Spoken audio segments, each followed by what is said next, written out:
T-minus 3, 2, 1. Atlas engine ignition. Liftoff of the United Launch Alliance Delta IV Heavy rocket. Hello, and welcome to Mission Control at the Atlas Spaceflight Operations Center. I'm Mike Underhill. Thanks for joining us today. We are currently on track for 12:13 p.m. Eastern Daylight Time liftoff. The launch count is currently holding at T-minus 4 minutes, and the team is not working any issues at this time. This planned 30-minute hold allows the launch team time to conduct final systems checks and resolve outstanding issues prior to entering the terminal count. We have a 19-minute launch window available today, which closes at 12:32 p.m. Eastern Time. GPS 2F-11 delivery on orbit is scheduled to take place approximately 3 hours and 23 minutes after liftoff. Because of that long duration, we'll conclude our live coverage approximately 20 minutes after liftoff. However, before we sign off, Captain Felix Abeda from the Air Force's Launch Systems Enterprise Directorate will join me here in Florida to discuss the Air Force's role in getting critical space assets to orbit.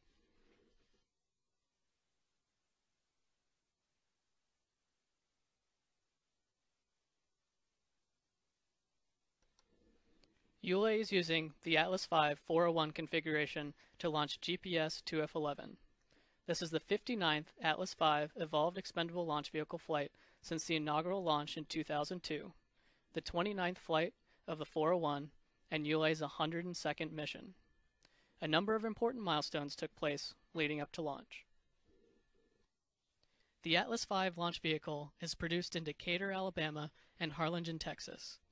It is comprised of a Common Core booster powered by the NPO Energomash RD-180 main engine and a Centaur upper stage powered by the Aerojet Rocketdyne RL-10C. The GPS 2F-11 satellite is protected during ascent by a 4-meter diameter payload fairing. The Atlas V booster arrived at Cape Canaveral on October 6th. The booster was erected on its mobile launch platform inside the Vertical Integration Facility on October 12th. 4 days later, the GPS 2F-11 satellite was encapsulated inside the 4-meter payload fairing.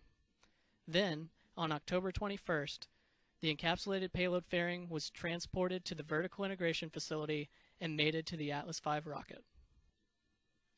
The fully integrated Atlas V on its mobile launch platform was rolled to the pad at Space Launch Complex 41. Trackmobiles are used to transport the Atlas V and its mobile launch platform to the launch pad. It's a quarter-mile trip that takes about 30 minutes to complete.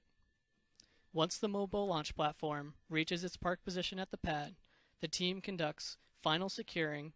Following pad clear, at about 4 hours before launch, the Atlas V is fueled and configured for launch. The Atlas V rocket stands 189 feet tall, or about 19 stories, and weighs more than 700,000 pounds fully fueled. To lift the Atlas V away from the pad, approximately 860,000 pounds of thrust is produced by the RD-180 engine.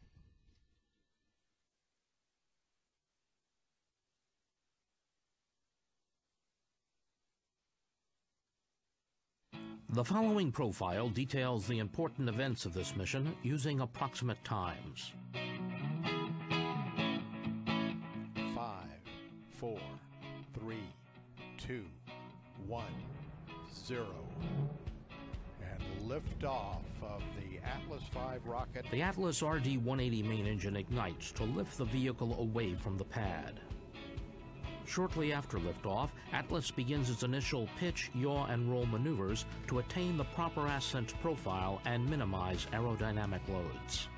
The Atlas V reaches Mach 1, the speed of sound, at 78 seconds. At 90 seconds, the vehicle experiences maximum dynamic pressure. Approaching booster engine cutoff, the Atlas V is burning propellant at the rate of 1,600 pounds per second, traveling at approximately 16,000 miles per hour, and located 62 miles in altitude and 146 miles downrange. Booster engine cutoff occurs approximately 4 minutes after liftoff. 6 seconds after booster engine cutoff, the booster stage is jettisoned. The first Centaur main engine start takes place 10 seconds after booster separation. The payload fairing is jettisoned approximately 4.5 minutes into the flight. Cutoff of the Centaur main engine follows an approximately 13-minute burn. The mission now enters a 3-hour coast phase. At 3 hours 17 minutes into the flight, the Centaur main engine is started for a second and final burn. This burn will last approximately a minute and a half. Following the second Centaur main engine cutoff, the mission enters a final 5-minute coast phase. At 3 hours 23 minutes, Centaur releases the GPS satellite for the United States Air Force.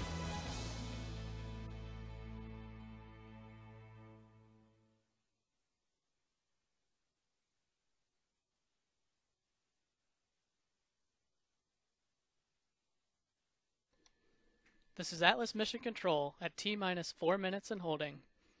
In a few moments, launch conductor Ed Kidda will poll the team for the final go to pick up the countdown.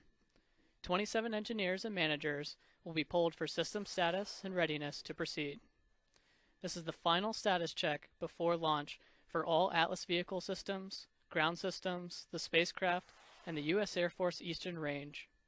The readiness poll includes hydraulics, pad water deluge system, electrical systems, pneumatics, propulsion systems, flight control, and propellants.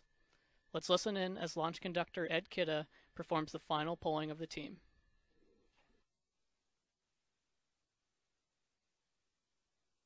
Status check to proceed with terminal count. Atlas systems, propulsion. Go. Hydraulics. Go. Pneumatics. Go. LO2. Go. Water. Go. Centaur systems, propulsion. Go. Pneumatics. Go. LO2. Go. LH2. Go. Has gas. Go. Electrical systems, airborne. Go. Ground. Go. Facility. Go. RFFTS. Go. Flight control. Go. Instrumentation. Go. COM. Go. Timer. Go. GC cube. Go. Umbilicals. Go. ECS. Go. Redline monitor. Go. Quality. Go. Ops safety manager. Go. ULA safety officer. Go. Vehicle system engineer. Go. Anomaly chief. AC is go. Range coordinator. Cleared to proceed. LD. Launch Indeed, director. the launch vehicle is ready to launch. Mission director. You have permission to launch. Proceeding with the count. T0 is planned for 1613 Zulu. Set count to start at 1609 Zulu.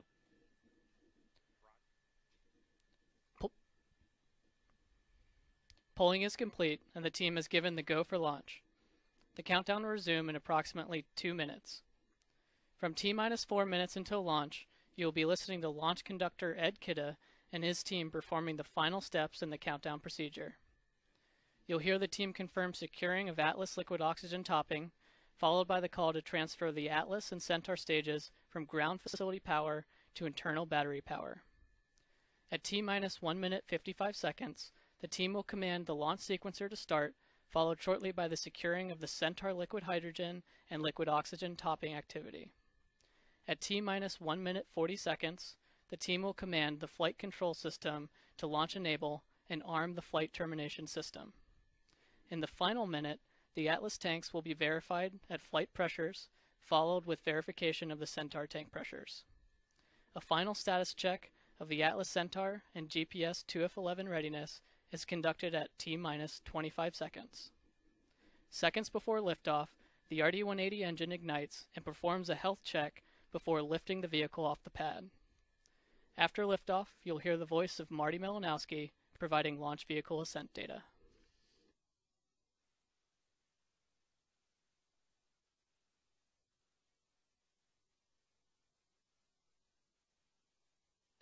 We anticipate releasing the hold in just a few moments. 4 minutes and counting. 3, 2, 1, mark. T-minus 4 minutes and counting. 3:55. The countdown clock has resumed, and we are proceeding towards a 12:13 p.m. Eastern liftoff. T minus 1 minute. Rock, report range status. Range green.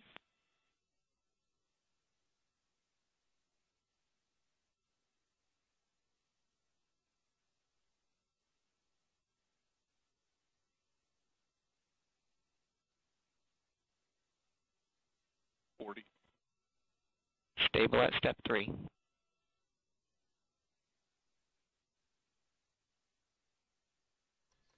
T minus 30 seconds. 25. Status check. Go Atlas. Go Centaur. Go GPS. 20.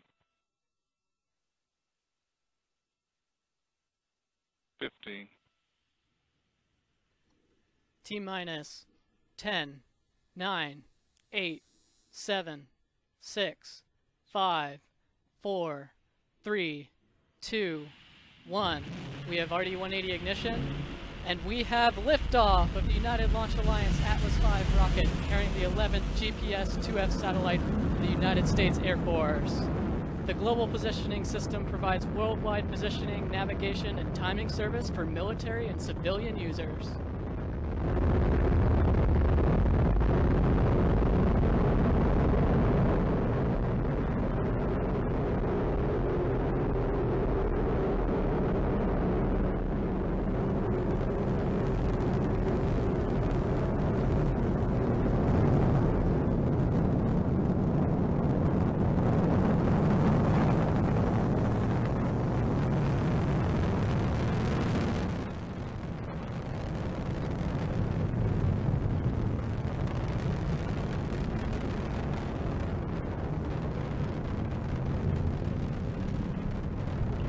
Pitch program's complete. Body rates resumed normal operation. Pump speeds, injector pressures look good on the RD-180.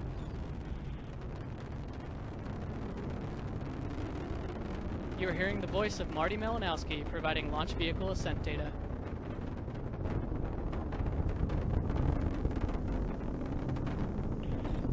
Mach 1. Vehicle bodies are controlling down the middle. Booster engine performance continues to be nominal.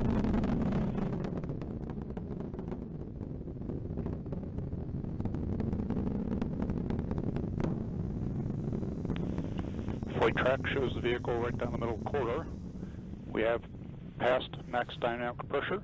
Booster has throttled down right on time.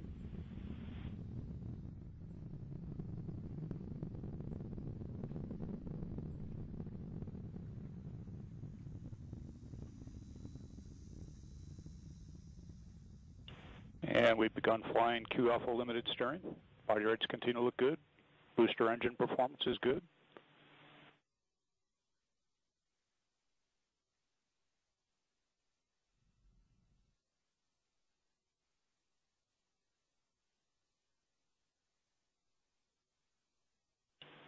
Closed loop steering has been enabled, as well as a roll bias for pointing of telemetry. Booster engine performance continues to look very good.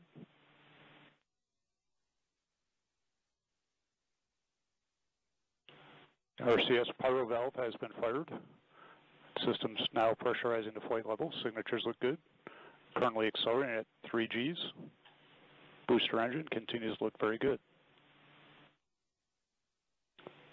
Current altitude is 32 miles. Downrange distance 50 miles. Current velocity 5,005 miles per hour.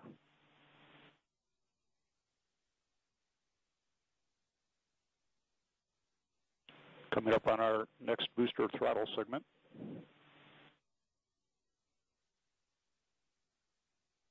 And the booster has throttled down. Engine response looks good. Body rates continue to look good as we accelerate at 4 Gs. Range track shows the vehicle right down the middle of the corridor.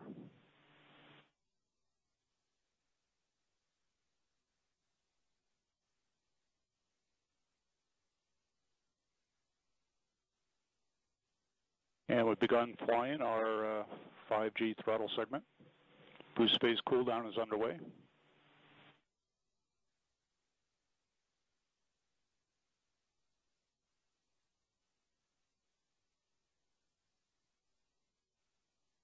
And begun to throttle to 4.6 Gs in preparation for BECO. Boost phase chill down is complete. And we have BECO. Engine shutdown looks good. We have retros and stage separation. Looks like a clean sep. LOX and fuel pre-start. GN2 purge firing and the RCS is underway. We have ignition and full thrust on the RL-10. And we have payload fairing jettison. Looks like a good separation of payload fairing.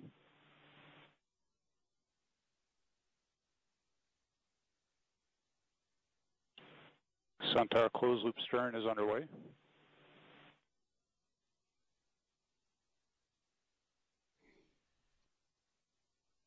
And Centaur PU has gone to closed loop control.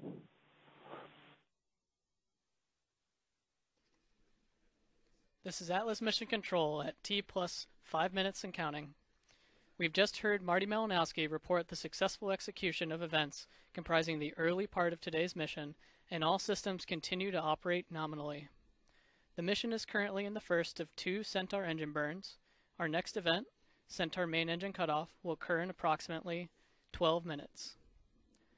I am joined now by Air Force Captain Felix Abeda from the Space and Missile Systems Center's Launch Systems Enterprise Directorate. Captain, thanks for joining me today. Thanks, Mike. It's an honor to be here with you today. First off, can you tell us a bit about yourself? Yeah, I'm from Colorado Springs, Colorado, where I attended the United States Air Force Academy and graduated in 2010. My first duty assignment was to Vandenberg Air Force Base in California, and as you mentioned earlier, I'm now at Los Angeles, where I'm a Government Mission Integration Manager, or GMIM for short. Can you describe a little bit about what a GMIN is and what they do? Yeah, so as a GMIM, I'm the lead integrator between the space vehicle and the launch vehicle. It's our job to ensure that all technical and programmatic requirements are met, and that the team stays on schedule to meet the required launch date. The Global Positioning System is a marvel of the modern age. It consists of more than 30 GPS satellites circling the globe over 12,000 miles above us. In tightly controlled orbits, these U.S. Air Force satellites continuously transmit their signals to Earth. An extraordinary technology, GPS enables anyone with a GPS receiver to determine the precise location and the exact time anywhere in the world, usually within a meter and within a billionth of a second. GPS is ubiquitous. It's everywhere. It's in our cars, it's in devices that you use to determine how far you've run or ridden your bicycle. With billions of users and countless devices, it is easy to take GPS for granted. But it is the essential platform for innovations which enables us to do everyday things like buying gas at the pump and getting directions. And amazing things like tracking ice melts and saving lives in ways that were formerly impossible. The beauty of the GPS system is that it's available for everyone. The cost of entry for any user is simply the cost of their receiver. Boeing helped make GPS possible. It's been the U.S. Air Force's prime contractor on 4 major programs, replacing the initial group of satellites as their service lives were completed. Overall, Boeing has produced 2/3 of all GPS satellites, more than 40 in all. Satellites are normally built in a low volume, perhaps 2 or 3 at most, and they're usually sit in one spot and resources are brought to the satellite. Now, to ensure that GPS is available whenever it's needed, Boeing has changed how satellites are made. It's producing 12 new GPS satellites using a streamlined process based on its efficient and advanced airplane assembly line techniques. Our goal is to have the highest quality. These new satellites bring next-generation performance to the GPS constellation we all use every day. As a result, they are delivering new levels of accuracy to what is already a remarkably accurate system, and they are being built in a much more efficient way, ensuring that this essential technology is available when we need it.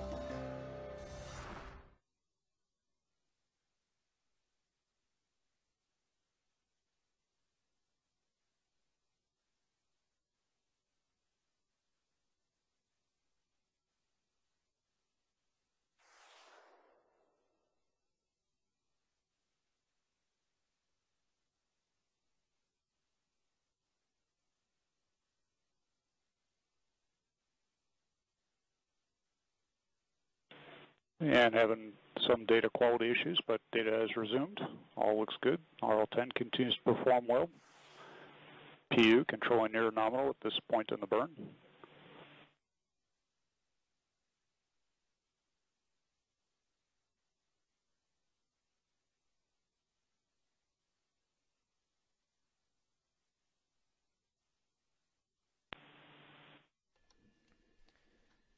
This is Atlas Mission Control at T plus 10 minutes 56 seconds into the GPS IIF-11 mission, and all systems continue to operate as expected.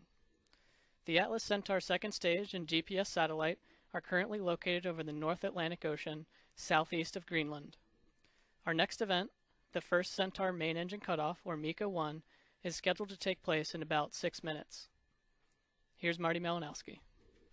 1,692 miles, current velocity 14,513 miles per hour.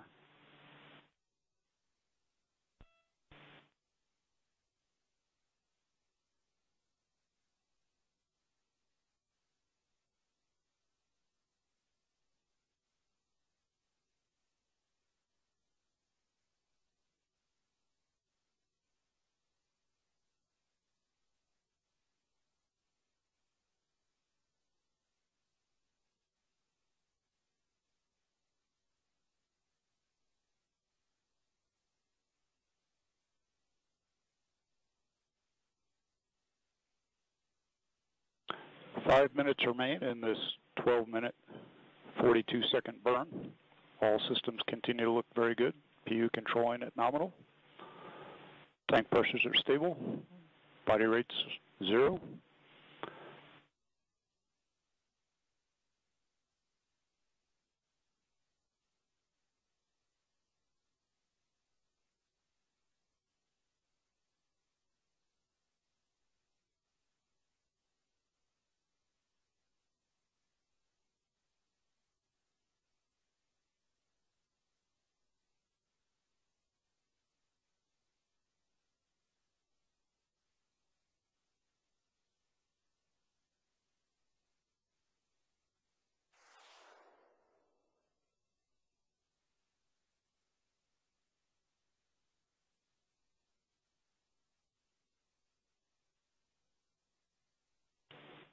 Four minutes remain in this burn. All systems continue to look good. RL-10 performance is as expected for the ZMR.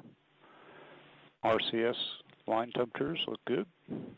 Continuing to see our normal thermal conditioning firings. Tank pressures, storage bottles, and batteries are all stable as well.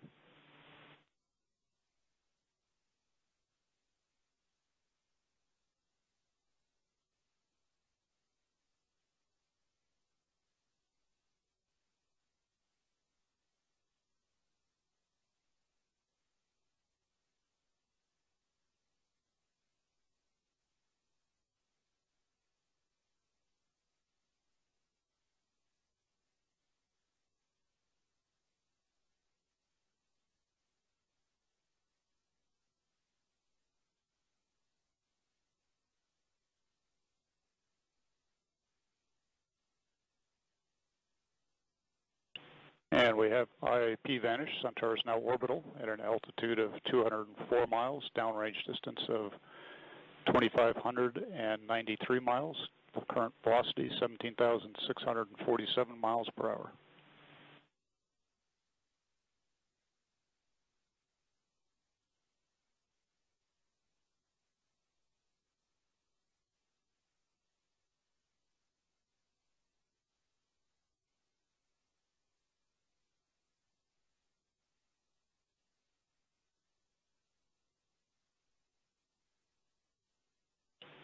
RL-10 continues to look good. PU controlling air nominal. Tank pressures are stable.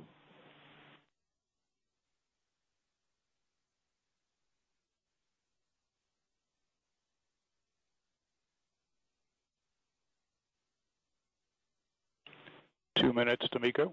All systems look good.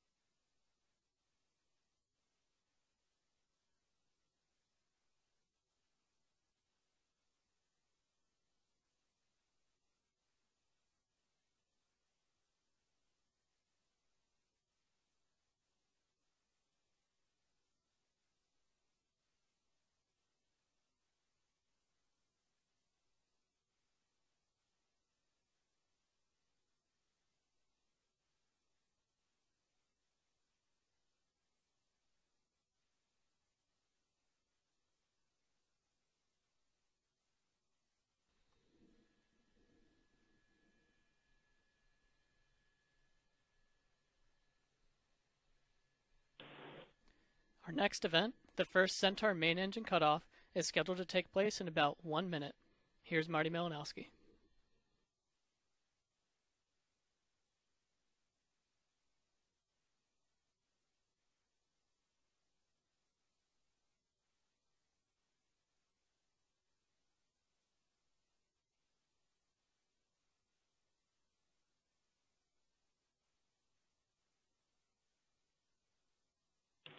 Approximately 30 seconds left in this burn.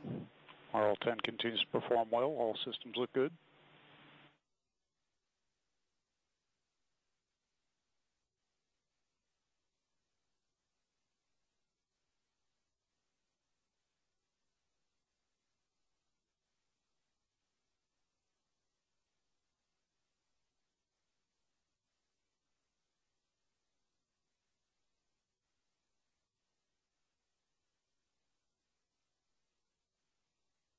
Now we have MECO. Engine shutdown looks good. We have 4 S-17 motors on.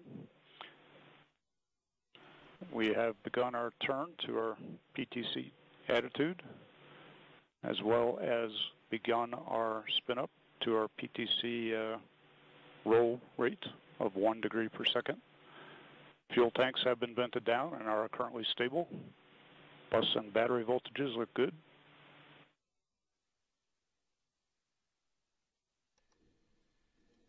This is Atlas Mission Control at T plus 17 minutes, 44 seconds. Marty Malinowski just confirmed MECO 1, or cutoff of the Centaur RL-10C engine. The mission has now entered an extended coast phase, which will last approximately 3 hours. Following MECO 1, the mission trajectory changes to a southeasterly heading, flying over Eastern Europe, Turkey, and Saudi Arabia. It will continue in a south-southeasterly direction over the Indian Ocean. Following a short second burn of RL-10C engine, Centaur will deliver the GPS IIF-11 satellite to semi-synchronous orbit over the southern Indian Ocean, south of Australia. Separation will take place in about 3 hours and 23 minutes after liftoff. Because of the long duration of today's mission, we'll end our broadcast shortly. However, before we leave, Captain Abeda, I wanted to ask you about some of the recent changes to your directorate that we mentioned earlier in the broadcast. Can you share what your new mission and vision is? Yeah, so the Launch Systems Enterprise Directorate was stood up on 14 October. Our mission is to be the guardians of assured access to space, launching when and where the nation needs us. Our vision is to be the most respected and innovative space lift team, delivering mission success while enabling a robust U.S. launch industry. As part of the rollout, we also gained a new shield that you showed earlier that I'd like to describe in a little more detail. The design features a dragon, which is the Launch Directorate's mascot. The bullseye symbolizes delivering the spacecraft into the perfect orbit. The 4 stars symbolize the 4 types of rocket configurations, and one of the stars represents the star featured in the California state flag, and the other is the Zia Sun representing the state of New Mexico, which is the home state of the 2 directorates that form the LE Directorate. The single deltoid symbol symbolizes the launch vehicle. The Latin phrase at the bottom means, through boldness to the stars. Interesting. Where do you see yourself in the next couple of years? Well, I won't find out my next assignment for another 2 to 3 years, but I'm really excited about all the different opportunities the Air Force has to offer. Well, Captain, thanks so much for sharing the amazing work being done by your team. Thanks, Mike. It was an honor to be here with you today. We'll conclude our live broadcast with a final look at this morning's liftoff, which occurred at 12:17 p.m. Eastern Time. Please visit ulalaunch.com or join the conversation on Twitter and Facebook for more information about the Atlas V. I'm Mike Underhill. On behalf of the entire launch team, thank you for joining us and have a great afternoon. 3, 2, 1. We have RD-180 ignition, and we have liftoff of the United Launch Alliance Atlas V rocket carrying the 11th GPS 2F satellite for the United States Air Force. The Global Positioning System provides worldwide positioning, navigation, and timing service for military and civilian users.